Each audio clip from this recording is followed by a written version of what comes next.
सिद्धि की शादी के बाद वो ससुराल चली जाती है। पीछे रह जाती है भाभी रानी। सिद्धि के ससुराल जाते ही भाभी कहती है, अरे वाह जी वाह, सारे कपड़े मेरे। हाय रे पैंट, अरे वाह वाह, मजा आ जाएगा। अरे ये सिद्धि की अलमारी के सामने खड़े होकर क्या बड़बड़ा रही है?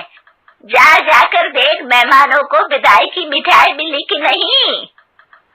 अब हाँ माँ जी, क्यों नहीं, लेकिन पहले कपड़े तो बदल लूं। अब रानी आ जाती है सिद्धि के उन कपड़ों में जो वो ससुराल जाने से पहले घर छोड़ जाती है। अरे रानी, कुछ दिन रुक जाती। अरे ये तो सिद्धि बिटिया को मैंने ही दिया था, बड़ा ही फबता था उस पर, तुझ पर तो कुछ खास नहीं लग रहा। अब वो ना मेरे सारे कपड़े गीले थे तो सोचा पहन लूं। वैसे भी सिद्धि को कौन सा दिन पुराने आउटडेटेड कपड़ों को पहनना है। वैसे भी ये सूट तो मैंने तभी पहना था, वैसे खास है भी नहीं ये। हाँ ठीक है, लेकिन ना मेरी सिद्धि पर तो जमता था। सारे मेहमान चले जाते हैं और सिद्धि ससुराल से मायके पहली बार आती है।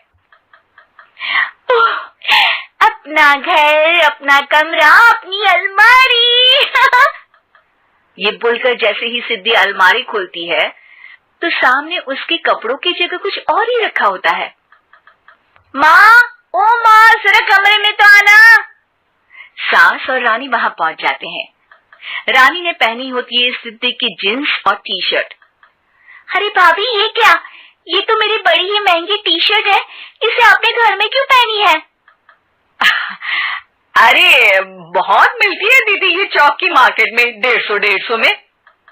ओ भाभी प्लीज, ये एरोपोस्टल है, 2000 की एक टी शर्ट। ओहो, 2000 में तो दीदी 4 साड़ी आ जाए। अब क्या बोलूं? भाभी, ये मेरी अलमारी में छोटू के कपड़े, तो मेरे कपड़े कहाँ है? मेरी अलमारी में? अब दीदी आपको कौन से पुराने कपड़े पहनने थे? माना भाभी, लेकिन मैं जब घर आती तो यही सब पहनती ना। अरे तुम तो बड़ी कंजूस हो दीदी। खैर वक्त आता है जब सिद्धि ससुराल के लिए रवाना हो रही होती है। अरे रानी, अंदर से सिद्धि का गिफ्ट ले आ, लड़की पहली बार ससुराल से मायके आई है। रानी अंदर जाती है और एक सिंपल सी साड़ी लेकर बाहर आ जाती है। ये लीजिए माँ जी। सास बेटी को गिफ्ट देकर ससुराल भेजती है। अगले दिन रानी एक सुंदर सी साड़ी पहनकर सामने आती है। अरे रानी, ये तो वो साड़ी है जो मैंने सिद्धि को देने के लिए दी थी जब वो ससुराल ले जाती, लेकिन ये तूने कैसे पहन ली? अरे माँ जी, ये साड़ी तो मुझे बहुत पहले से ही पसंद थी, लेकिन चिंता ना करिए, मैंने सिद्धि के लिए भी अच्छी सी साड़ी दी है। हाँ। तभी सिद्धि का फोन आता है। क्या माँ, कुछ अच्छा तो दिया होता ससुराल ले जाने के लिए। अरे पहले दिखा दिया होता। यूं चमकते हुए पैकेट में नौकरानी वाली साड़ी मत दिया करो माँ।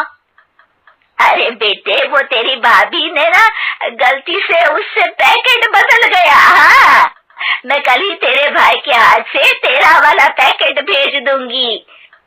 अरे रहने दो माँ, आई एम श्योर भाभी ने अभी वही साड़ी पहनी होगी जो तुमने मेरे लिए रखी थी।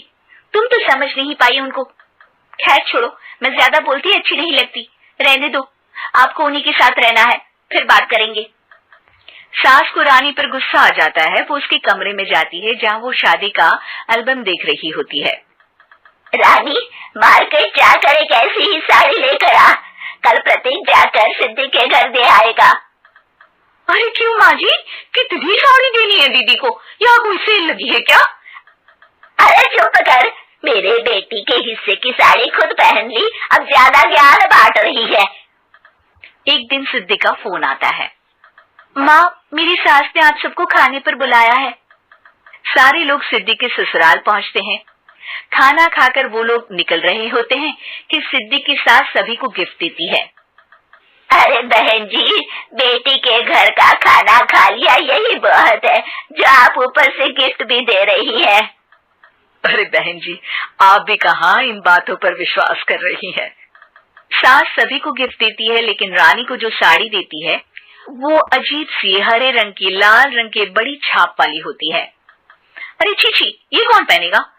सासू माँ को तो जरी वाली इतनी सुंदर और मेरे लिए ये नौकरानी वाली।